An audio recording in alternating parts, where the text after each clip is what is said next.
दोस्तों, Indian railway finance corporation limited यानी IRFC की बात करें, स्टॉक की शुरुआत तो पॉजिटिव हुई थी, लेकिन अभी इस समय आपको देखें तो थोड़ा सा दबाव देखने को मिल रहा है और इसके पीछे वजह है बाजार में गिरावट, साथ में बीएसई फाइनेंशियल में भी गिरावट है।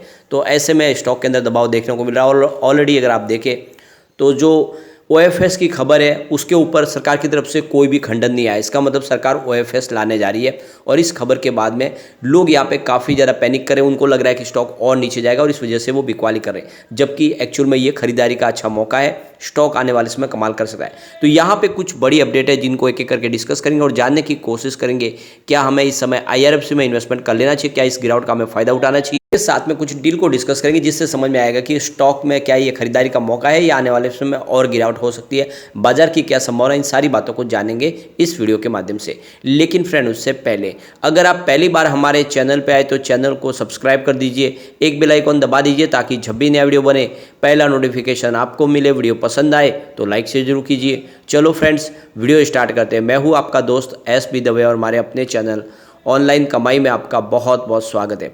सबसे पहले अगर हम बाजार की बात करें तो लगभग 11 बजे के आसपास का टाइम है। बीएसई सेंसेक्स 64,832 के स्तर पे 318 पॉइंट की गिरावट है, यानी 0.49% डाउन है बीएसई सेंसेक्स। और सुबह ही शुरुआत ही निगेटिव हुई थी और गिरावट और बढ़ती हुई दिखाई दे रही है। अब बाजार में दबाव बना हुआ तो इसका जो असर है बीएसई फाइनेंशियल सर्विस पे भी दिखाई दे रहा है। 9,379 के स्तर पे 0.19% की गिरावट है। तो गिरावट है लेकिन इतनी ज़्यादा नहीं है फाइनेंशियल सर्विस में। और आईआरएफसी की बात करें तो स्टॉक की शुरुआत फ्लैट हुई 47.65 पर, जो कल की क्लोजिंग थी। अब आप देख सकते हो कि फिर तेज़ी का दौर भी शुरू हुआ, स्टॉक में अच्छी खासी खरीदारी शुरू हुई तो इसने 49 का हाई भी बना दिया। लेकिन उसके बाद में जैसे बाजार में दबाव बनना शुरू हुआ, स्टॉक के अंदर भी गिरावट शुरू हुई और इसने 47.15 का लो बनाया और इस समय स्टॉक 47.60 के आसपास है। 0.10% की गिरावट है। 20 इसका 52 वीक का लो और 52 वीक का हाई है। फिलहाल स्टॉक 47 के आसपास है, यानी अपने ऊपर के लेवल से देखें तो भी आपको ये 5 रुपये स्टॉक नीचे मिल रहा है, यानी ऑलरेडी देखें तो गिरावट हो चुकी है। अब ओएफएस भी आएगा तो इसी प्राइस के आसपास, अगर यहाँ से नीचे जाने की संभावना तो बहुत ही कम है। तो यहाँ पे देखो कि सरकार ने जब ये अनाउंसमेंट किया या सरकार की तरफ से जो खबर निकल कर आई कि सरकार ओएफएस लाने जा रही है, उसके बाद में 8% ऑलरेडी डिस्काउंट पे स्टॉक आ चुका है, यानी जो स्टॉक 52 के ऊपर था वो 47 के आसपास है। ऐसे में अब आप देख सकते हो कि सरकार अगर डिस्काउंट भी देगी तो ऊपरी प्राइस से ही डिस्काउंट की संभावना बनेगी, यानी इसी प्राइस के आसपास को देखें तो ओएफएस की प्राइस की संभावना बन रही है। अब जो सबसे बड़ी बात है कि 86.36% की होल्डिंग है, तो 11.36% की होल्डिंग है जो कम से कम करनी होगी सरकार को, क्योंकि 25% जो है पब्लिक के लिए यहाँ पे कोटा रखना पड़ता है। 75% तक की प्रमोटर होल्डिंग ले सकते हैं।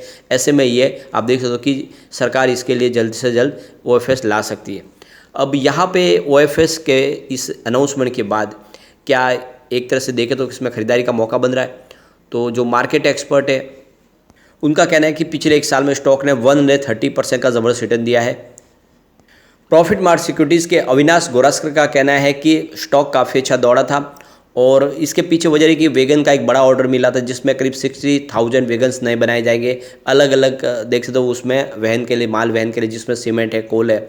तो इसका फ़ायदा देखने को मिला कि इसका असर आईआरएफसी के स्टॉक पे पॉजिटिव हुआ। लेकिन उसके बाद में जो रिजल्ट है वो रिजल्ट में इतनी कोई खास तेज़ी देखने को नहीं मिली और जैसे कि स्टॉक की प्राइस बढ़ी तो प्रॉफिट बुकिंग शुरू लोगों ने कर दी है और इस वजह से थोड़ा सा दबाव देखने को मिल रहा है। दूसरी तरफ चॉइस ब्रोकिंग के सुमित बगड़िया का कहना है कि स्टॉक का जो इमीडिएट सपोर्ट है वो 48 का है। ये सपोर्ट टूटेगा तो स्टॉक 45 तक जा सकता है। तो देख सकते हो कि ये सपोर्ट तो टूटा है ऑलरेडी, स्टॉक 47 के आसपास है, तो इसमें गिरावट की संभावना बनेगी तो 45 तक भी स्टॉक जा सकता है। लेकिन अगर ये पॉजिटिव माहौल बनना शुरू हो गया और उसकी जो क्लोजिंग है 48 के ऊपर रही तो फिर आने वाले समय 52 को एक बार ब्रेक कर लिया तो फिर जो टारगेट है वो 55 का देखने को मिल सकता है। यानी अभी फिलहाल इसकी दोनों तरफ की रेंज बनी हुई है क्योंकि बाजार में एफआई की बिकवाली जारी है। अगर बाजार में गिरावट होगी तो आईआरएफसी का स्टॉक भी नीचे आएगा क्योंकि बहुत ज़्यादा दौड़ चुका है। लेकिन अगर तेज़ी का वातावरण बनना शुरू हुआ तो आईआरएफसी के स्टॉक में खरीदारी के दम पे स्टॉक फिर से 50 को क्रॉस कर सकता है। अब यहाँ पर एक बड़ी अपडेट निकल के आ रही है। सेंट्रल गवर्नमेंट ने 5,618 करोड़ के रेलवे प्रोजेक्ट को मंजूरी दे दी है।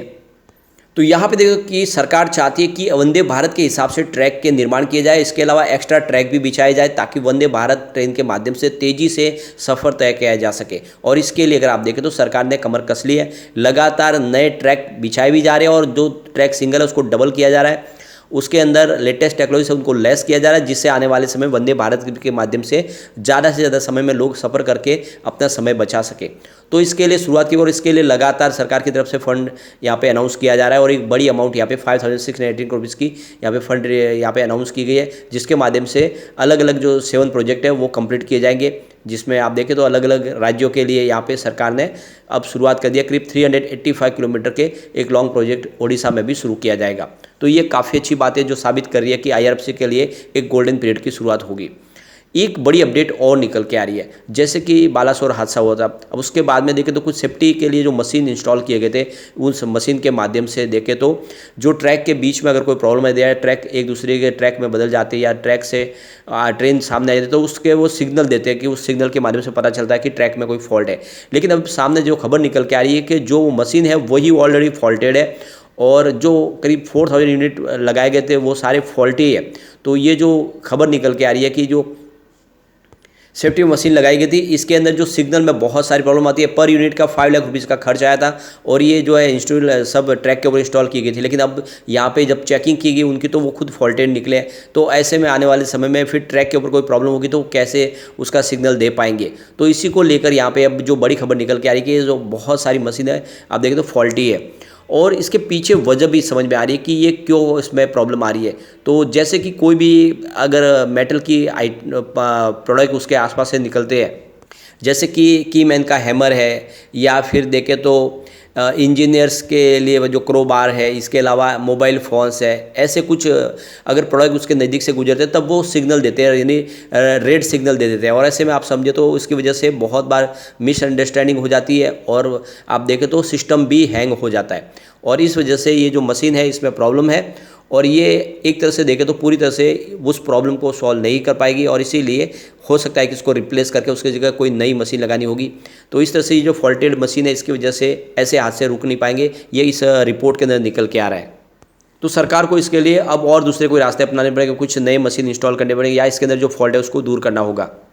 अब यहाँ पे देखो कि हमारे जो रेलवे मिनिस्टर है अश्विनी वैष्णव, उन्होंने कहा कि 2339 किलोमीटर का नया रेलवे ट्रैक बिछाया जाएगा और इस ट्रैक के माध्यम से उसको पूरी तरह से एडवांस टेक्नोलॉजी से लैस किया जाएगा, मॉडर्न टेक्नोलॉजी से उसको बनाया जाएगा। ये ट्रैक जो होंगे ये आने वाले समय के निकट भविष्य के लिए देश का फ्यूचर होंगे और ऐसे में आप देखें तो सरकार ने अनाउंस कर दिया है कि आने वाले समय में सारी की सारी जो ट्रेन होगी वंदे भारत जैसी होंगी या उससे भी एडवांस टेक्नोलॉजी की ट्रेन होगी। तो ये बहुत अच्छी गुड न्यूज़ है और इसका असर रेलवे के शेयर पर पॉजिटिव देखने को मिलेगा। अब चलते हैं कुछ बड़ी डील की तरफ जिसकी वजह से आज यहाँ पे गिरावट भी हो रही है और कुछ खरीदारी भी दमदी दिख रही है। तो सुबह 9:15 पर 48.80 की प्राइस से यहाँ पे 5,29,000 शेयरों की खरीदारी हुई। फिर उसी समय 9:15 पर 48.15 की प्राइस से 4,59,000 शेयरों की फिर से बिकवाली हुई। फिर उसी समय 9:15 पर 48.90 की प्राइस से 4,68,000 शेयरों की खरीदारी हुई। उसके बाद 9:15 पर 48.75 की प्राइस से 4,35,000 शेयरों की बिकवाली हुई। फिर उसी समय बाजार खुलते ही 9:15 पर 48.50 की प्राइस से 4,25,000 शेयरों की फिर से एक बिकवाली हुई और फिर 9:16 पर 48.60 की प्राइस से 4,49,000 शेयरों की एक बिकवाली और हुई। उसके बाद 9:20 पर 48.50 की प्राइस से 7 लाख शेयरों की ज़बरदस्त खरीदारी हुई। लेकिन उसके बाद 9:34 पर 48.15 की प्राइस से 4,41,000 शेयरों की फिर से बिकवाली हुई और फिर 9:42 पर 47.80 की प्राइस से 5 लाख शेयरों की एक बिकवाली और हुई। फिर 10:04 पर 47.40 की प्राइस से 7,29,000 शेयरों की एक बिकवाली और हुई। तो बिकवाली का दबाव ज़्यादा है, खरीदारी बड़े फंड हाउस की कम हो रही है, इसका मतलब स्टॉक थोड़ा और नीचे भी जा सकता है। ऐसे में अगर आपको मौका मिले तो जितना डीप में अगर आप लॉन्ग टर्म इन्वेस्टर तो खरीदारी कर सकते हैं, कोई चिंता की बात नहीं। शॉर्ट टर्म इन्वेस्टर इस समय खरीदारी से बचे क्योंकि बाजार में सिग्नल बहुत ज़्यादा वीक है, एफआई भी बिकवाली कर रहे हैं। ऐसे में बाजार में और गिरावट होगी तो IRFC का स्टॉक भी नीचे आ सकता है। और अगर आपने शॉर्ट टर्म के लिए इन्वेस्टमेंट किया निचले लेवल से, अगर आपकी खरीदारी 30 रुपीज़ या 35 के आसपास तो आप प्रॉफिट बुकिंग भी कर सकते हैं। लेकिन ये एक लंबी रेस का घोड़ा आने वाले समय आपको मालामाल कर देगा। लेकिन फ्रेंड, कोई भी इन्वेस्टमेंट करने से पहले अपने फाइनेंशियल एडवाइजर से बड़ा भी ले ले या अपना खुद का रिसर्च करें, क्योंकि मैंने वीडियो आपके एजुकेशनल पर्पज के लिए ही बनाया। वीडियो पसंद आए तो लाइक से जो कीजिए और चैनल को सब्सक्राइब कर दीजिए। Thank you friend.